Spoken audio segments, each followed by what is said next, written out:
On the sidelines of the World Bank's annual IMF meetings, my colleague Malvika Jain caught up with Ajay Seth, who's the Secretary of Department of Economic Affairs, and they discussed a wide range of issues, one of them being generating enough opportunities for people in India, including job creation and other focus areas. Listen into what he thinks the government of India should focus on.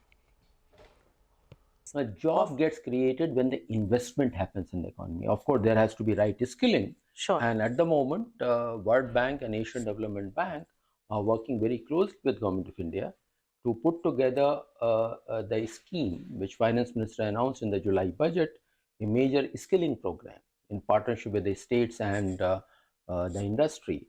And both these banks are working with the Ministry of Skill Development in India to put together a good program based on their global experience and, of course, what is needed by Indian economy.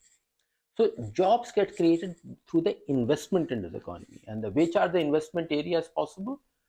One, of course, is on the connectivity side, on infrastructure side, on climate mitigation coming through the energy transition, which is a global public good as well.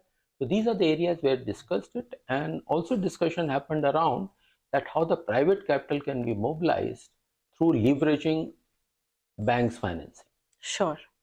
And so for private capital mobilization, were any particular sectors identified, or that would also be at a macro level? And then no, I mentioned it like about infrastructure. Infrastructure, and within infrastructure in particular about connectivity.